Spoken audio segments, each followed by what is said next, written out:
Hello, I'm Ian Munson, and you're watching Chapter Select, the channel where I combine two of my favorite pastimes, reading books and playing video games.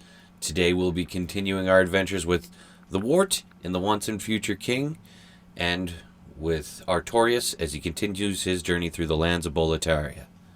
We don't have any cutscenes or dialogue to get out of the way for the game today, so let's jump right into the book, shall we? Chapter 3. The boy slept well in that woodland nest where he had laid himself down, in that kind of thin but refreshing sleep which people have when they begin to lie out of doors. At first he only dipped below the surface of sleep, and skimmed along like a salmon in shallow water, so close to the surface that he fancied himself in air. He thought himself awake when he was already asleep. He saw the stars above his face, whirling on their silent and sleepless axis, and the leaves of the trees rustling against them, and he heard small changes in the grass. These little noises of footsteps and soft-fringed wing beats, and stealthy bellies drawn on over the grass blades or rattling against the bracken, at first frightened or interested him, so that he moved to see what they were, but never saw, then soothed him, so that he no longer cared to see what they were, but trusted them to be themselves, and finally left him altogether as he swam down deeper and deeper, nuzzling into the scented turf, into the warm ground, into the unending waters under the earth. It had been difficult to go to sleep in the bright summer moonlight, but once he was there, it was not difficult to stay. The sun came early, causing him to turn over and protest, but in going to sleep he had learned to vanquish light, and now the light could not rewake him. It was 9 o'clock, 5 hours after daylight, before he rolled over, opened his eyes, and was awake once more. He was hungry. The Wart had heard about people who lived on berries, but this did not seem practical at the moment because it was July and there were none. He found 2 wild strawberries and ate them greedily. They tasted nicer than anything, so that he wished there were more. Then he wished it was April, so he could find some bird eggs and eat those, or that he had not lost his goshawk Cully, so that the hawk could catch him a rabbit which he would cook by rubbing 2 sticks together. But he had lost Cully, or he would not have lost himself, and probably the sticks would not have lighted in any case. He decided that he could not have gone more than 3 or 4 miles from home, and that the best thing he could do would be to sit still and listen. Then he might hear the noise of the haymakers, if he were lucky with the wind, and could hearken his way to the castle by that. What he did hear was a faint clanking noise, which made him think that King Pellinore must be after the questing beast again, close by. Only the noise was regular and single in intention, that it made him think of King Pellinore doing some special action with great patience and concentration, trying to scratch his back without taking off his armor, for instance. He went toward the noise. There was a clearing in the forest, and in this clearing there was a snug cottage built of stone. It was a cottage, although the Wart could not notice this at the time, which was divided into 2 bits. The main bit was the hall, or every-purpose room, which was high because it extended from floor to roof, and this room had a fire on the floor, whose smoke came out eventually from a hole in the thatch of the roof. The other half of the cottage was divided into 2 rooms by a horizontal floor, which made the top half into a bedroom and study, while the bottom half served for a larder, storeroom, stable, and barn. A white donkey lived in this downstairs room, and a ladder led to the one upstairs. There was a well in front of the cottage, and the metallic noise which the Wart had heard was caused by a very old gentleman who was drawing water out of it by means of a handle and chain. Clank, clank, clank went the chain until the bucket hit the lip of the well, and "Drat the whole thing," said the old gentleman. "You would think that after all these years of study you could do better for yourself than a By Our Lady well with a By Our Lady bucket, whatever the By Our Lady cost. Buy this and buy that," added the old gentleman, heaving his bucket out of the well with a malevolent glance. "Why can't they get us the Electric Lighting Company's water?" He was dressed in a flowing gown, with fur tippets which had the signs of the zodiac embroidered over it, with various cabalistic signs, such as triangles with eyes in them, queer crosses, leaves of trees, bones of birds and animals, and a planetarium whose stars shone like bits of looking-glass with the sun on them. He had a pointed hat like a dunce's cap, or like the headgear worn by ladies at the time, except that the ladies were accustomed to have a bit of veil floating from the top of it. He also had a wand of lignum vitae, which he had laid down in the grass beside him, and a pair of horn-rimmed spectacles like those of King Pellinore. They were unusual spectacles, being without earpieces, but shaped rather like scissors, or like the antenna of a tarantula wasp. "Excuse me, sir," said the Wart, "but can you tell me the way to Sir Ector's castle, if you don't mind?" The aged gentleman put down his bucket and looked at him. "Your name would be the Wart?" "Yes, sir. Please, sir." "My name," said the old man, "is Merlin." "How do you do?" "How do?" When these formalities had been concluded, the Wart had leisure to look at him more closely. The magician was staring at him with a kind of unwinking and benevolent curiosity, which made him feel that it would not be at all rude to stare back. No ruder than it would be to stare at one of his guardian's cows who happened to be thinking about his personality as she leaned her head over the gate. Merlin had a long white beard and long white mustaches which hung down on either side of it. Close inspection showed that he was far from clean. It was not that he had dirty fingernails or anything like that, but some large bird seemed to have been nesting in his hair. The Wart was familiar with the nests of sparhawk and goss, and crazy conglomerations of sticks and oddments which had been taken over from squirrels or crows, and he knew how the twigs in the tree foot were splashed with white mutes, old bones, muddy feathers, and castings. This was the impression which he got from Merlin.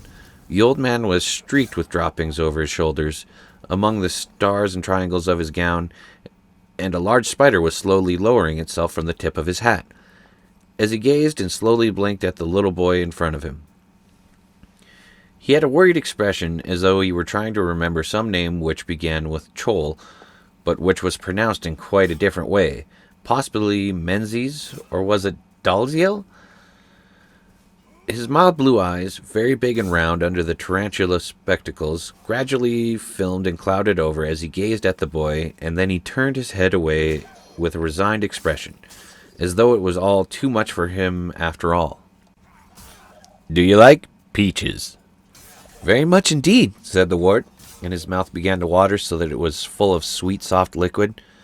"They are scarcely in season," said the old man reprovingly, and he walked off in the direction of the cottage. The Wart followed after, since this was the simplest thing to do, and offered to carry the bucket, which seemed to please Merlin, who gave it to him, and waited while he counted the keys, while he muttered and mislaid them and dropped them in the grass. Finally, when they had got their way into the black and white home with as much trouble as if they were burgling it, he climbed up the ladder after his host, and found himself in the upstairs room. It was the most marvelous room he had ever been in. There was a real cork-and-drill hanging from the rafters, very like life and horrible, with glass eyes and scaly tails stretched out behind it. When its master came into the room, it winked one eye in salutation, although it was stuffed. There were thousands of brown books in leather bindings, some chained to the bookshelves and others propped against each other as if they had had too much to drink and did not really trust themselves. These gave out a smell of must and solid brownness, which was most secure. Then there were stuffed birds, popinjays, and magpies, and kingfishers, and peacocks with all their feathers but two, and tiny birds like beetles, and a reputed phoenix which smelt of incense and cinnamon. It could not have been a real phoenix, because there was only one of these at a time. Over by the mantelpiece there was a fox's mask, with Grafton Buckingham to Daventry, 2 hours 20 minutes, written under it, and also a 40-pound salmon with 43 men, bulldog, written under, and a very lifelike basilisk with Crowhurst otter hounds in Roman print. There were several boar's tusks, and the claws of tigers and lizards mounted in symmetrical patterns, and the big head of Ovis poli, 6 live grass snakes in a kind of aquarium, some nests of the solitary wasp nicely set up in a glass cylinder, an ordinary beehive whose inhabitants went in and out of the window unmolested, 2 young hedgehogs in cotton wool, a pair of badgers which immediately began to cry yick yick yick yick in loud voices as soon as the magician appeared, 20 boxes which contained stick caterpillars and 6 of the puss moth, and even an oleander that was worth 6 pence, all feeding on the appropriate leaves. a gun case with all sorts of weapons which would not have been invented for 1,000 years, a rod box ditto, a chest of drawers full of salmon flies which had been tied by Merlin himself, another chest whose drawers were labeled Mandragora, Mandrake, Old Man's Beard, etc., a bunch of turkey feathers, and goose quills for making pens, an astrolabe, 12 pairs of boots, a dozen purse nets, 3 dozen rabbit wires, 12 corkscrews, some ants' nests between 2 glass plates, ink bottles of every possible color from red to violet, darning needles, a gold medal for being the best scholar at Winchester, 4 or 5 recorders, a nest full of field mice all alive, 2 skulls, plenty of cut glass, Venetian glass, Bristol glass, and a bottle of mastic varnish, some Satsuma china, and some Cloisonne, the 14th edition of the Encyclopedia Britannica,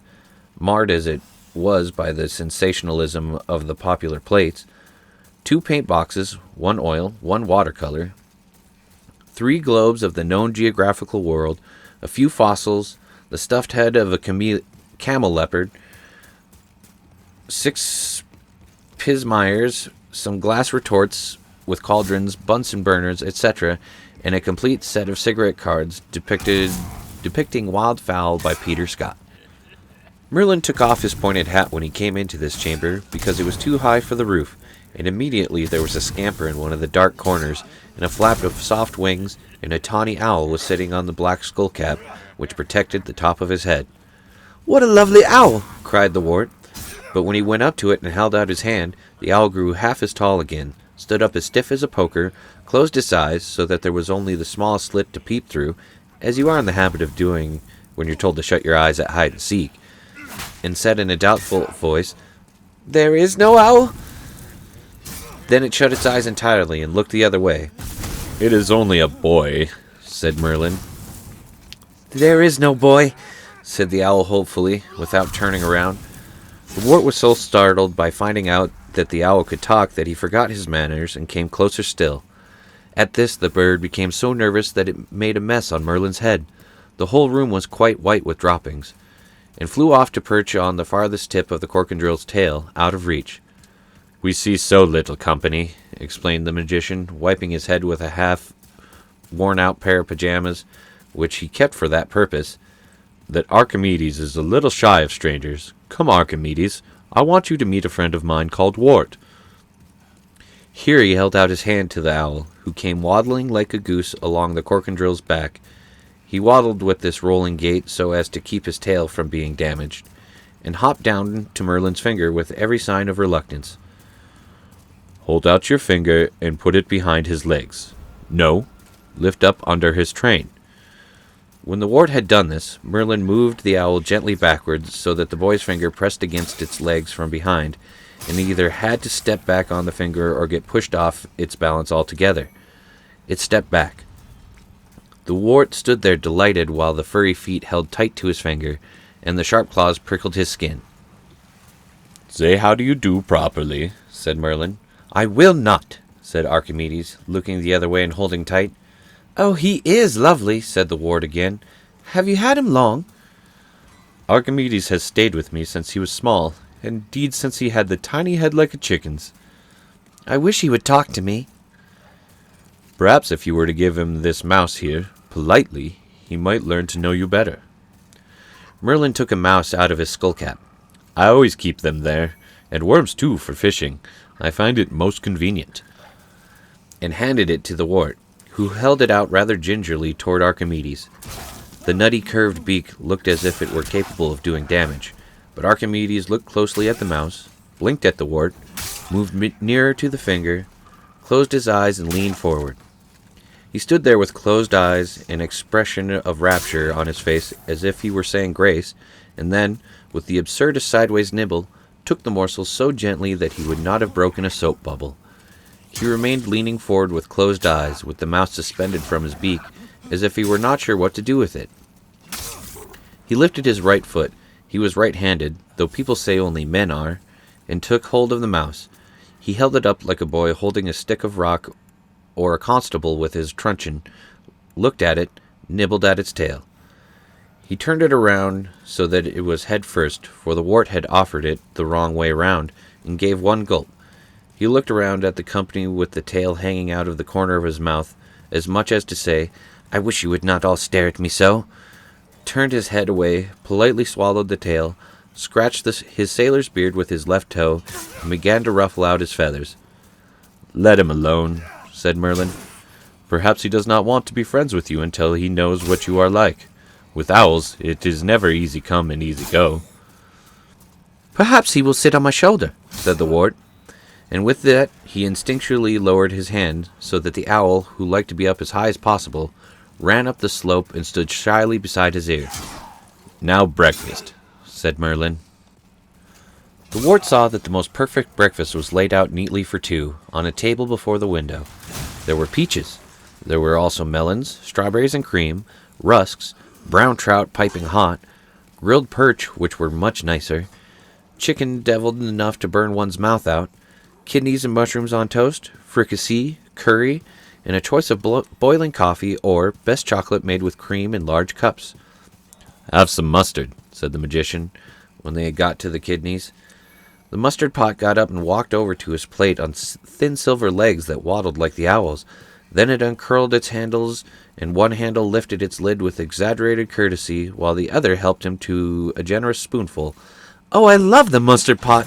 cried the wart. "Wherever did you get it?" At this, the pot beamed all over its face and began to strut a bit. But Merlin rapped it on the head with a teaspoon so that it sat down and shut up at once. "It is not a bad pot," he said grudgingly, "only it is inclined to give itself airs." The wart was so much impressed by the kindness of the old man, and particularly by the lovely things which he possessed, that he hardly liked to ask him personal questions. It seemed politer to sit still and to speak when he was spoken to. But Merlin did not speak much, and when he did speak it was never in questions, so that the wart had little opportunity for conversation. At last his curiosity got the better of him, and he asked something which had been puzzling him for some time. "Would you mind if I asked you a question?" "It is what I am here for." "How did you know to set the breakfast for two?" The old gentleman leaned back in his chair and lighted an enormous meerschaum pipe. Good gracious, he breathes fire, thought the wart, who had never heard of tobacco, before he was ready to reply. Then he looked puzzled, took off his skullcap, 3 mice fell out, and scratched the middle of his bald head. "Have you ever tried to draw on a looking-glass?" he asked. "I don't think I have." "Looking-glass," said Merlin, holding out his hand. Immediately there was a tiny lady's vanity-glass in his hand. "Not that kind, you fool," he said angrily. "I want one big enough to shave in." The vanity-glass vanished, and in its place there was a shaving mirror about a foot square. He then demanded pencil and paper in quick succession. He got an unsharpened pencil and the Morning Post, sent them back, got a fountain pen with no ink in it, and 6 reams of brown paper suitable for parcels, sent them back, flew into a passion, in which he said "By Our Lady" quite often, and ended with the carbon pencil and some cigarette papers, which he said would have to do. He put one of the papers in front of the glass and made 5 dots.